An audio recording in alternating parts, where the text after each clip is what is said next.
It started with a girl under a table, not crying, not screaming, just sitting there, arms wrapped around her knees, her small body pressed into the cold tile floor of a private therapy center in downtown Chicago. The receptionist stood frozen. Two therapists whispered by the door, unsure what to do.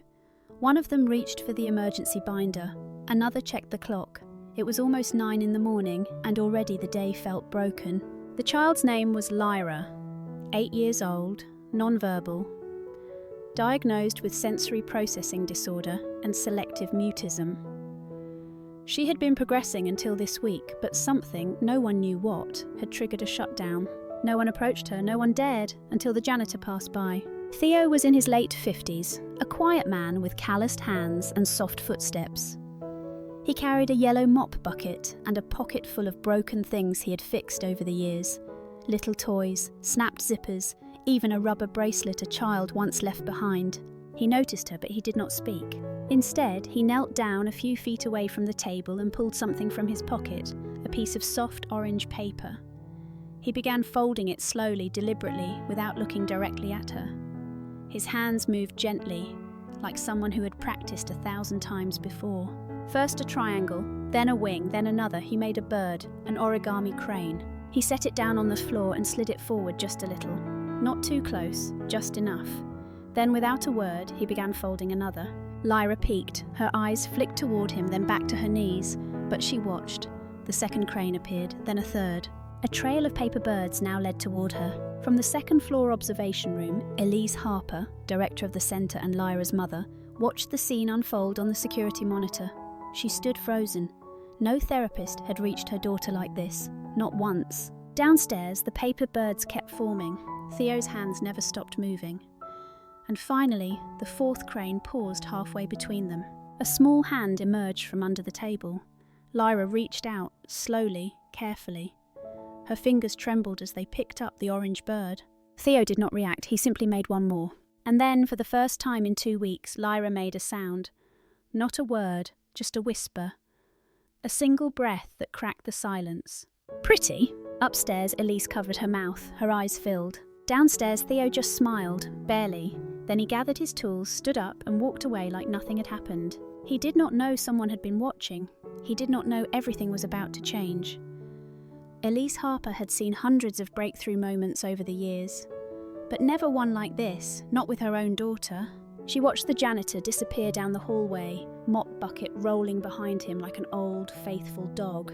There was something about him, something that felt out of place in a building filled with degrees, credentials, and therapy plans. She stepped away from the monitor and whispered into her headset. "Can someone find out the janitor's name?"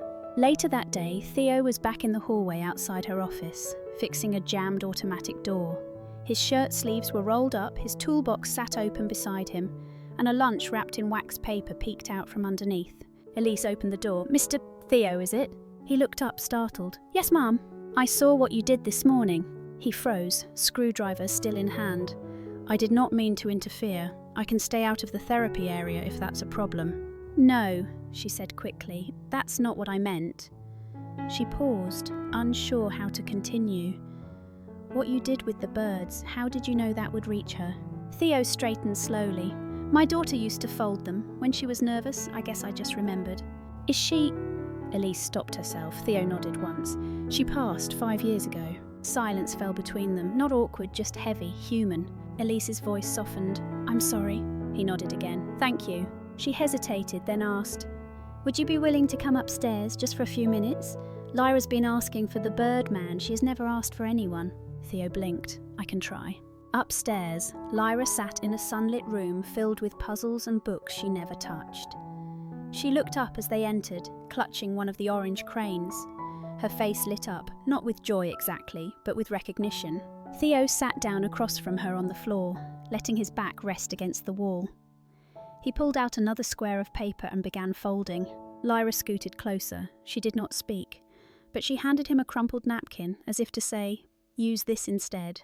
Elise stood at the doorway, arms folded, her throat tight. She had spent thousands of dollars on specialists, built an entire wing of the centre for kids like her daughter. And yet it was a man with old shoes and tired eyes who got through. Theo and Lyra sat in silence, folding napkins and letting them float to the floor. No therapy, no strategy, just presence.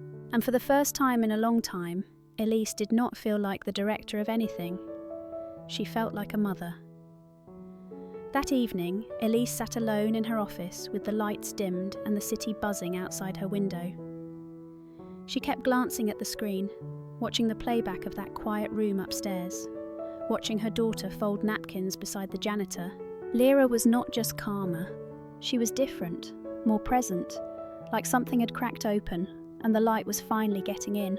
Elise sipped cold coffee and stared at Theo's name on the employee roster. No last name listed, no degree, no emergency contact. "Who is this man?" she whispered. The next morning she found him in the loading dock, fixing a broken dolly with a pair of pliers so old they belonged in a museum. "Theo," she said, stepping into the cool concrete space. "I was hoping we could talk." He looked up, wiping grease off his hands with a shop rag. "Did I do something wrong?" "No," Elise replied. "Quite the opposite." She hesitated. "Would you mind if I asked where you worked before this?" Theo studied her carefully, like a man deciding how much of his soul to share. "I used to run a youth centre," he said finally, "for kids who had been through things." "What kind of things?" Elise asked gently. Theo set the pliers down.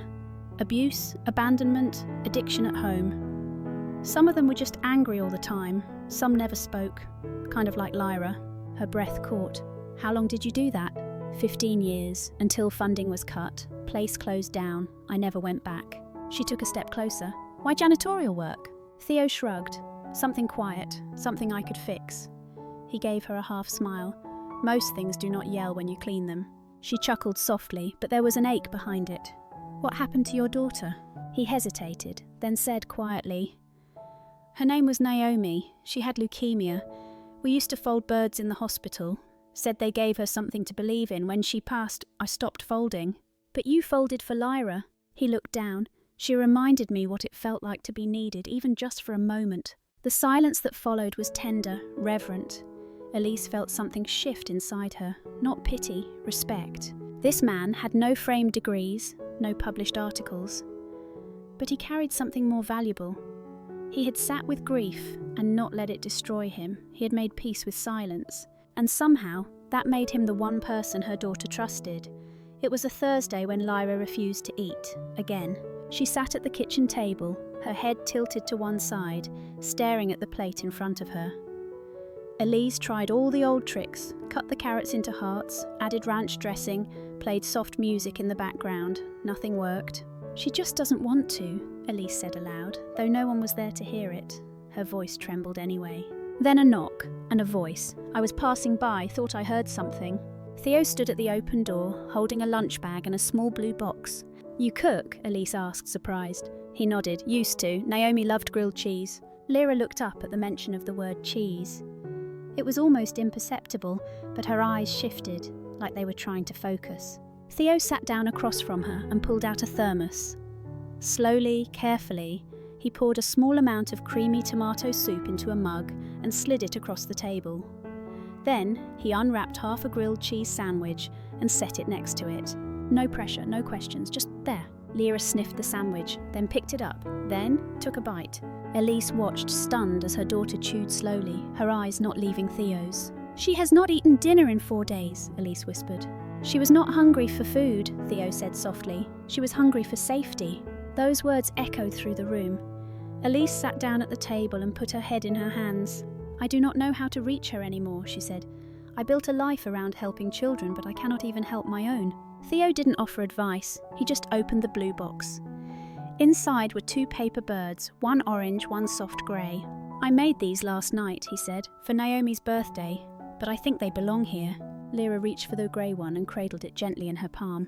Elise wiped her eyes. "Why are you doing this?" Theo looked at her and said, "Because someone once sat beside me when I could not speak. They did not fix me, they just stayed, and that changed everything." The room fell quiet again, but it was no longer heavy. It was still, it was warm, it was somehow safe. And for the first time in months, Elise felt something stir in her chest, something like hope. Saturday mornings at the centre were usually quiet. No therapy sessions, no meetings. Just the low hum of cleaning crews and the occasional intern catching up on paperwork. But this Saturday, Elise arrived early. Something about the silence of home had felt heavier than usual. She walked into the main hallway, only to stop short at the sight of Theo sitting cross-legged on the floor, beside a teenage girl.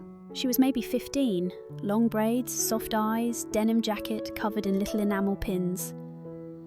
She was holding a sketch pad in one hand and a bright blue pencil in the other. Lyra sat across from her, watching every stroke. "Elise," Theo said quietly, standing up. "This is Becca, my daughter." Elise blinked. "I thought—" "She's not Naomi," he said gently.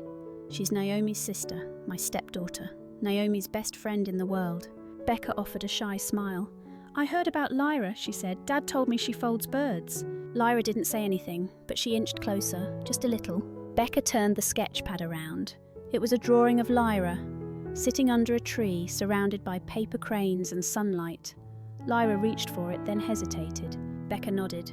"You can keep it if you want, or we can draw together." Theo watched from the side, hands folded, silent, but his eyes never left Lyra. Slowly, cautiously, Lyra picked up the blue pencil. Together the girls began to draw. Lines, circles, scribbles at first. But then something recognisable. A sun, a house, a stick figure holding a bird. Elise stood in the doorway, tears rising again, but softer this time, not from sadness, from something warmer. She whispered, "How did you raise her to be like this?" Theo smiled without looking away from the girls, by never asking her to be anything else. Later that day, Becca stayed for lunch. Lyra sat beside her, eating applesauce and crackers with a kind of quiet focus that Elise had not seen since Lyra was 5. Afterward, Lyra did something no one expected. She reached into the little box of paper birds and handed one to Becca, a blue one. Becca tilted her head. "Does it mean something?" Lyra nodded. "It means safe." Theo closed his eyes for a moment, just to hold back the flood inside him. Not grief, not pain, but gratitude. He had lost a daughter, but now 2 others were finding each other. And maybe, just maybe, that was how healing really began. That night, Elise could not sleep. The house was still, the hallway lights dimmed to a faint golden glow. She stood at the kitchen sink, staring into a mug of tea that had long gone cold. She had done everything by the book, read every article, tried every method, built an entire centre for children like Lyra. But her daughter had only truly opened up in the presence of a janitor who folded paper birds, and a teenage girl with blue pencils and no degree. Elise clenched the edge of the counter. What if she had been the one holding Lyra back all along? The doorbell rang. She glanced at the clock on the stove. 8:30. Opening the door, she found Theo standing there with a toolbox in one hand and a puzzled look. "I was fixing the light outside your porch," he said. "It kept buzzing. Did not want it to scare Lyra." Elise stepped aside without a word. Theo walked in slowly, setting the toolbox down. "You all right?" he asked. "No," she said, and then, before she could stop herself, she sat down at the table and began to cry. Not sobbing, not falling apart, just quiet, tired tears. "I was never supposed to have children," she whispered. "Doctors said my chances were too low. When Lyra came, it felt like a miracle. I promised myself I would protect her, from everything." Theo sat across from her, waiting. "So I built walls," she said, "not for her, for me. To feel like I was doing something, like I was in control, but all I did was make it harder for her to breathe." Theo didn't try to fix it. He didn't tell her she was wrong. He simply reached into his coat pocket and pulled out something small. A grey paper crane. "Do you know what this one means?" he asked. She shook her head. "Forgiveness," he said, "not from others, from yourself." Elise stared at the delicate folds in her hands. "Did you ever forgive yourself?" Theo looked down. "Still working on it." They sat there for a long time. 2 people who had tried to hold the world together for too long. 2 people who had learned to stay quiet, not because they had nothing to say, but because no one had ever asked. Finally, Elise whispered, "Will you stay for dinner?" Theo looked at her. "I thought you would never ask." And just like that, the walls she had built so carefully, stone by stone, began to crack. Not all at once, but enough to let the light in. It began with an envelope. Thick, white, official. Elise found it tucked beneath the doormat one morning as she stepped outside to check the mail. She recognised the seal before she opened it. Family Court, Cook County. Inside, a petition, request for shared custody, filed by Marcus Ward, Lyra's biological father, a man who had not seen her in over 4 years. Elise stood frozen on the porch, her fingers shaking. She and Marcus had never been married. Their relationship had unravelled soon after Lyra's diagnosis. He had wanted a child who smiled on command, played soccer, said "I love you" at bedtime. Lyra did not. So he left, and now he wanted back in. That evening, Elise sat at the dining table, the papers spread out in front of her like broken glass. Theo stood in the kitchen doorway, arms crossed. "Does he have a case?" She nodded slowly. "Legally, yes, he's her father." "Does Lyra remember him?" Elise hesitated, only the sound of the door closing. When she looked up, Theo's eyes held something fierce beneath the quiet. "Then you're not fighting this alone," he said. The court date arrived on a rainy Tuesday morning. Elise wore a navy suit. Theo, a dark grey sweater and slacks, clean, respectful. Lyra wore a pale blue dress. She carried one of the cranes in her pocket. Marcus arrived with a sharp suit and a sharp-tongued attorney. He smiled too wide, called Lyra pumpkin in the hallway, though she never looked at him. Inside the courtroom, Elise spoke clearly. She explained Lyra's needs, her progress, her routine. Her voice only cracked once when she said she is not broken, she just needed to be seen. Marcus claimed he had changed. He had space now, a new job, a girlfriend who was great with kids. And then the judge turned to Lyra. "Do you want to say anything, sweetheart?" The room held its breath. Lyra stood up slowly. She walked forward with the grey crane in her hand and a folded piece of paper tucked under her arm. She handed the judge the drawing.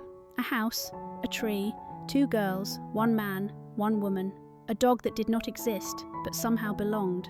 At the bottom, 1 word, safe. The judge studied it for a long moment, then looked up and said, "Full custody remains with the mother. Mr. Theo Ellison is formally recognised as a support guardian, present by child's request." Marcus objected. The judge silenced him with a glance. Outside, in the drizzle, Lyra reached up and took Theo's hand. Not because she had to, because she wanted to. And in that moment, Elise realised something. It had never been about blood. It had always been about presence. The idea came quietly, like most of the good ones do. They were sitting in the back garden of the centre. Elise, Theo, Becca, and Lyra. The late afternoon sun stretched long shadows across the grass. Lyra was painting, not just with blues and greys now, but with soft yellows, warm greens, even a bold streak of orange. Becca leaned over and whispered, "You should frame that." Elise smiled. "She calls this one Hope." Theo glanced towards the building behind them. "I always thought this place felt too clinical," he said. "Bright walls, cold chairs, the kind of space that makes kids freeze instead of open." Elise nodded. "It was designed by architects, not children." Becca looked up, her eyes lighting. "What if we made a room for them? Just for them. No rules, no therapists in lab coats. Just a space where they could be safe." They all looked at each other, and no one said no. The transformation began the very next week. Elise cleared out one of the unused rooms on the east wing, once meant for group counselling, now filled with warmth. Theo brought rugs, floor pillows and old wooden shelves. Becca painted murals of forests, clouds and cranes. Lyra helped too, in her own way. She picked the colours. She named the corners. She folded paper birds and hung them from the ceiling like stars. They called it the listening room, not because anyone would talk, but because it was a place where silence was heard. Word spread quickly. Parents who had all but given up began calling again. Children who hadn't made eye contact in years now curled up with pillows and traced the painted branches with their fingers. There were no charts, no checklists, only presence and patience. One boy, 12 years old, non-verbal since kindergarten, began humming whenever he sat near Lyra. Another girl who had never been able to stay still spent an hour curled up next to Theo, watching him fix a broken toy boat. They were not miracles, they were moments, and somehow they mattered more. Elise stood at the doorway one evening, watching the room glow in the setting sun. Theo walked up beside her, brushing paint off his sleeves. "You know," he said, "Naomi would have loved this." "She does," Elise replied. "She's in the birds." He looked at her, his voice soft. "And you? Do you ever feel like you're doing enough?" Elise took a breath. "For the first time, I don't think I need to." They stood there in the quiet, shoulder to shoulder, as Lyra painted another sun on the far wall, bright yellow this time. Because hope was not just a word, it was a colour. And now it lived here. The email arrived at 6:45 in the morning, subject line, urgent concerns regarding centre direction. Elise read it twice before closing her laptop. By the time she arrived at the centre, 3 board members were already waiting in the conference room. Pressed suits, steaming coffee, and a stack of printed reports on the table. "Good morning," she said calmly. "Let's not waste time," one of them replied. "We've received multiple notes from donors questioning the changes around here." "Which changes?" Elise asked. "The unstructured space, the absence of formal therapy, and frankly, the janitor being mentioned in parent testimonials as a key staff member." Elise folded her hands. "His name is Theo, and yes, he is." One of the women sighed. "This isn't personal. It's about maintaining credibility. We're running a professional therapy centre, not an art camp." Elise looked out the window, toward the east wing. She could just make out the paper birds swaying behind the tinted glass. "What do you want?" she asked, already knowing the answer. "We're asking you to step aside, take a temporary leave while we evaluate the direction of the programme, rebrand if necessary." There was silence, thick, heavy. Then Elise stood slowly. "I built this place because no one else would. Because there were kids falling through the cracks, and parents who felt invisible. And because my daughter needed a place where she could simply exist without being diagnosed into a corner." "You're letting emotion cloud your—" "I'm letting humanity guide me," Elise cut in, her voice steady but rising. "Look outside. For the first time in years, we have children laughing. We have parents staying for coffee because they feel welcome. We have staff who lead not with titles, but with heart." She paused. "If that's something that needs rebranding, then maybe I'm not the problem." The room fell quiet. No one stood to stop her as she walked out. Later that afternoon, the story leaked. A parent had filmed her speech from the hallway and posted it online with the caption, "She chose presence over perfection and saved my child's life." By evening, it had over 50,000 shares. The board panicked. Donors called to say they were moved to tears. Parents began writing letters, telling their own stories of quiet healing. No one asked Elise to step down again. Instead, they asked for a tour of the listening room. That night, Theo found her sitting on the back steps, barefoot, her blazer folded on her lap. "You still standing?" he asked. She nodded, somehow. He handed her a folded paper, read this time. "What does this one mean?" she asked. He smiled. "Strength, the kind that does not shout." They sat side by side in the soft dusk light, as the birds overhead danced quietly in the breeze. Because some victories were not loud, some revolutions didn't march. Sometimes they simply listened.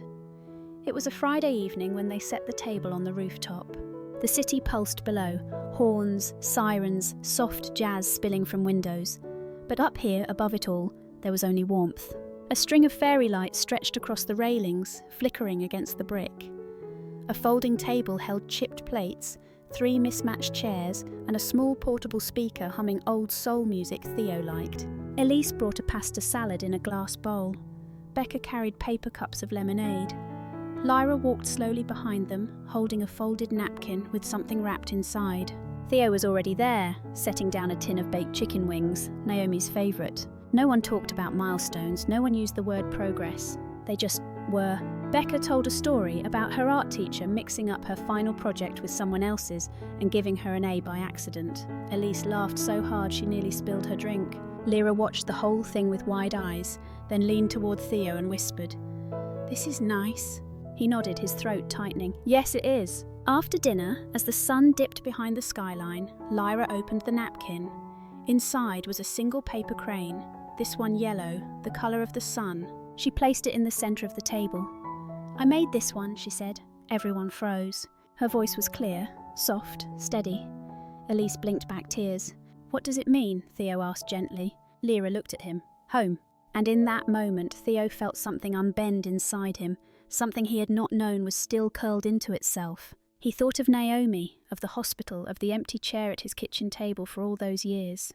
And then he looked around, at Becca, humming quietly, at Elise, smiling with her whole face for the first time in forever, at Lyra, gently cradling a lemonade cup in both hands. Home. Later, as they packed up the dishes, Elise turned to him. "You could stay, you know," she said, "not as staff, not as anything official, just as you." Theo looked up. "You sure?" She stepped closer. "I'm tired of building walls. I'd like to build something real instead." He did not answer right away. Instead, he reached into his coat pocket, pulled out a small blank square of paper and handed it to her. "No crane?" she asked, smiling. "No," he said, "this one's yours to fold." She held the paper in her palm, feeling the weight of it, not heavy but meaningful. Lyra leaned against Theo's arm and whispered something so soft he barely caught it. "Thank you for not leaving." He swallowed hard. "I was never going to." And as the lights above them twinkled on, and the last of the city's gold faded into blue, the man who had once fixed broken things finally let something fix him, not with tape, not with glue, but with presence and love and one yellow bird. This story reminded me that not all heroes wear badges or suits. Sometimes they carry a mop bucket or a paper bird. Theo didn't need loud words or grand gestures. He just showed up, stayed present, and loved without needing credit. And sometimes that's all a broken soul really needs, to be quietly seen and gently held. Thank you so much for listening to this story. I hope it gave you a little peace, or maybe even a soft place to land after a long day. If you felt something while listening, feel free to like, share, or subscribe. That simple click helps these gentle stories find more people who might need them. Until next time, take care of yourself, rest when you need to, and remember you're never too late to become someone's safe place. See you in the next story.